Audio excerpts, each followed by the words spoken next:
Hey everybody, it's the dad. How y'all doing?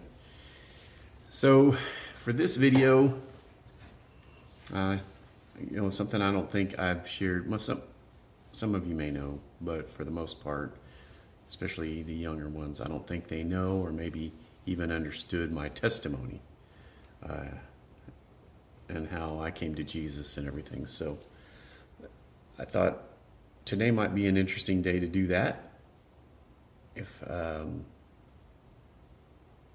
me see, because it doesn't start with just the day, I think, right? The day that you accepted Jesus. It's the sequence of events kind of leading up to that. And I kind of start that at the very beginning, from where I recollect, or where I recall God having a kind of impact in my life. Besides the fact that I've been pretty much, it feels like, sheltered and what's the word, protected, for my whole life, from pretty much a lot of stupid mistakes and bad decisions. So let me start kind of where I can recall that moment beginning. I was on the University of Texas at Arlington campus, and there was this, the guy that stands up there and says, Jesus says, blah, blah, blah. And, he's gathering a crowd, and then we're all yelling at him and stuff. And I was like, my brilliance, like, yeah, well, what about dinosaurs? After he says, God created the earth, and on the seventh day, and I'm like, seventh day? Well, third day or fifth day or whatever. But it was me being totally obnoxious. I mean, I yelled. I was with my friend there, and kind of like being a heckler. And, I didn't think much of that as it happened. I thought, what an idiot. And I went on. Fast forward a little bit, because that was kind of it was like very freshman year, early in my freshman year too, in college. I had a couple of friends that I made in college in various classes, and Marcus Velasco was one of them. I don't think it was him that was with me when I yelled that stupid stuff, but he was the guy that we would like skip class and we would go play pool at it's not the youth center. That's the first thing that came to mind. But we would play pool at, what's it called, the campus site. Anyways, UTA had this amazing place, kind of dark, with hadn't been 20 pool tables at least, and they were all nice, super level, no, gaps, no cigarette ashes everywhere or anything like that on them. It was a really nice hall, and you could rent the table for, it seems like it was only 25 cents an hour or something really low, but I remember struggling. We would do we have the money for that? But anyways, we would skip and go play pool a lot, and we got pretty decent at pool, but not that great. Marcus was also the guy that we went and we beat an arcade game for the first time, and it was just us pumping in quarters, and it's called Akari Warriors, and we were like, ta, ta, ta, ta, ta, ta, and there's like two guys just going up the thing, and killing things coming at it like this, and boy, were we excited. And like a $5 roll of quarters each, we're pumping them in there, but at the end, it's just the general coming out saying, congratulations, mission well done, or something like that. It's kind of anticlimactic. But so yeah, he and I did a few things together, but I kind of remember after, I think it was my first date with your mom, because it was a double date, and my best friend at the time, and probably one of my better friends now even, Kevin Burnett, and I were sitting in the car outside of Kevin's house. Well, he lived in a mobile home in a trailer park with his dad and his brother. And we were sitting there, somehow the conversation got around to God. And we're like, I don't know, I don't feel like you can prove there's one, and if you can't prove it, what are we talking about? And that's kind of the way the conversation went.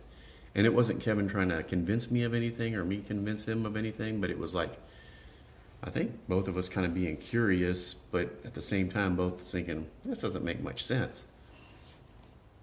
But I remember that conversation. It was maybe one of the pillars to, building my faith, because it got me asking questions, and not only just asking questions, because here's the thing, guys, wanting an answer is way more important, at least in my line of thinking, than just asking a question. Because a lot of times, some folks might just ask a question to like pass the time or be argumentative or, try to be funny. That's something that a lot of us taggarts do.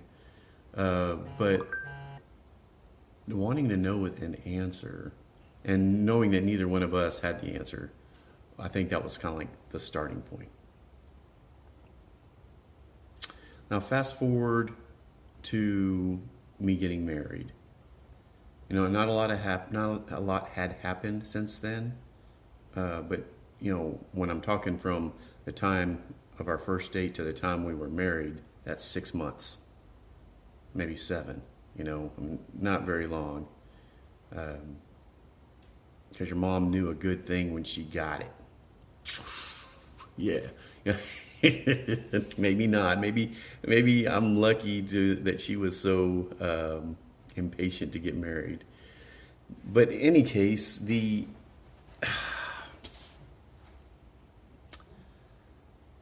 after we were married, I was still pretty, for years, I was not a believer. Thought it was kind of stupid. But there was a day your mom asked me, she says, Mike, do you want to go to church? I'm like, what? No. And she's like, well, do you mind if I go? Now, this is a time after Megan was born. Megan was... Someone is at door. Oh, thank you. Megan was about... It was before Lainey. So she couldn't have been that old, or right when maybe mom was pregnant. I know that doesn't matter, and I'm sorry this is like so, but I'm trying to actually remember it all as I'm telling it. I mean, I know the main story, but I'm trying to remember all those things leading up to it. And your mom, for whatever, maybe Lainey was a baby. Okay, so here's the situation. We're living in a duplex that we own, which was really cool. And my sister was living in one half, and we were living in the other half. And we got it at a good deal. We got it for 50 grand, and it was halfway decent. I mean, move-in ready for the most part, at least for us. I mean, we had been living in apartments before that, and so it was, a 2-bedroom and had 2 bathrooms, 2 full bathrooms. So pretty nice place for us. And she said, I'm going to want to go to church. And she talked to me a little bit about, I was like, why? And she told me a little bit about when she was little, she would get up on Sunday mornings and watch the 700 Club. I don't know if they still have that on or not. But it was a church TV show, kind of like what Joel Osteen does and stuff like that. And she remembers receiving Christ as a little kid in her living room watching the 700 Club. And she never pursued it or anything like that, but it had always been something on her mind. So she wanted to start going to church. We've got 2 little girls, and I said, fine, but I'm not going. And she's like, okay. And so she started going every Sunday. And I'm like, that's not a bad time, because I played a lot of golf at the time. And man, you want to talk about cringe, remembering who I was, which isn't too far off from who I am, but I am way different now. Playing golf, man, my mouth, my temper. there was this guy named Brad Hollowell, which was my boss's husband, pretty good avid golfer, and somehow we started going together occasionally to play some golf, and he was better than me, but I was better than I thought I was. And every once in a while, I would just destroy a drive, and that made my day. I'm like, that's what I'm there for. I'm there to just like, ka-chow, and absolutely smoke them. But I didn't do it very often, and even when I did hit it hard, it was not typically a great spot or anything like that. Um, and I would like fling my club and just be loud and obnoxious. And Brad was kind of a saint. He never, I mean, he stopped playing golf with me eventually, but he never like was upset by it or, like, what the heck are you thinking doing? Blah, blah, blah. He just rolled with the punches. And that was the way his wife was too. They were really good people, Debbie and Brad. I wonder what they're doing now. But in any case, yeah, remembering who you were beforehand. But I was thinking, hey, great, you guys being gone, I'll go play golf on Sunday morning. I'll get home about, 12:30, 1 o'clock. That's when you get home. It will be perfect. And it was like that for a little while, because your mom and I have this thing where every once in a while, especially when we're young, we got pretty stupid and would decide that we needed to go to Target and buy stuff. And one time I bought a set of golf clubs.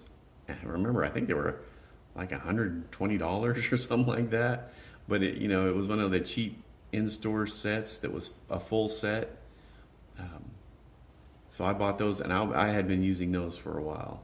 I think they were called Status 2 or something. That's what I kind of remember. I don't know if that's what they were or not, but used those for the longest time. And Brad, he had, what was it, Adams clubs and, no, Panther. They were Black Panther Lynx clubs. And, new, I'm like, whoa, new clubs, those are nice. And that may have been the thing that gave me the bug to be kind of a gearhead, because I was perfectly happy with what I had. And, how could one golf club be better than another? But they are. Just so you know, if you get caught up in that, yeah, there are good sets and there are bad sets, and it makes a little bit of a difference. But most of the things with golf clubs and discs or paddles is behind the player, and I know that, but I still don't like my equipment being any type of excuse. I want it all to be obviously me. So that's my story, and I'm sticking to it. So in any case, we would do stupid things, run up several $100s, and back in that day, that was quite a bit, because I think your mom was making like 18 grand a year, and I was making 15 grand a year or something like that. So we weren't doing great, but we had a credit card, and we could afford a brand new truck because we bought a Ford Ranger, because, we make this much money, our house payment is this, our credit card is this, and we've got this left over here. We can afford it. And then when we realized we couldn't, we tried to get rid of it, and that truck got stolen because we tried to consign it, and the consignment company took it, and we're like, ah. And we're just so thankful that Rick Wilkinson at Allstate was like, we had canceled our policy, but he was like, we're going to reactivate that policy and go back, since you thought it was, going to be taken care of, and, you didn't know. And fortunately, they paid off the truck. I was sick because we still owed like, what was it, $8,000 or $10,000 on that thing. It's only a couple of years old, and we're like, we're going to be paying for a truck we don't even have, and nightmarish. But in any case, so there I am with my old beat up, not beat up, but they're kind of, entry level clubs. And my wife, every once in a while, your mom, sorry, would say, Mike, why don't you come to church? I'm like, why don't you come to church? Like, no, stop bugging me about that. And I didn't want to go. And as the bug grew bigger, and that is the equipment bug, I devised a plan. One day she asked me, Mike, why don't you go to church again? And little did I know, too, that she had her Sunday school class praying for me. She had a prayer request in, where if you've ever been to church, or if you don't go anymore, they still do it. But they will say, hey, if you know someone that needs prayer or you need prayer, write it down, put it in the offering plate, and we'll pray for you. And apparently they do. And they still do to this day. But she had done that. At least that's my understanding. And so my plan was, we had gone to a golf store and I saw these no-name brand clubs, but they looked like the Titleist DCI irons, and I really wanted those, but those were, like $500. Those were expensive. These were like $99, and it was a 2-through lob wedge, and that's a lot of clubs, and it was pretty cheap. And I was like, man, I wonder. And so she asked me again, and she said, Mike, why don't you come to church? And she wasn't ever pesty about it, but she would throw it out there as an invitation, not as a, why don't you go to church? It was never like that. It was like, you want to go to church with us? That's more along the lines of how she did it. And I was like, I'll make you a deal. If I could get these golf clubs, I'll go to church with you on Sunday. Which, if, I had thought about it much more than I did just from the selfish standpoint, I would have like, well, if I'm going to church, when am I going to play golf? Because that's, kind of my golf time. But I was like, I could probably be whiny enough to get out of going to church eventually. I'll keep up my end of the bargain, but, I'll get out of it.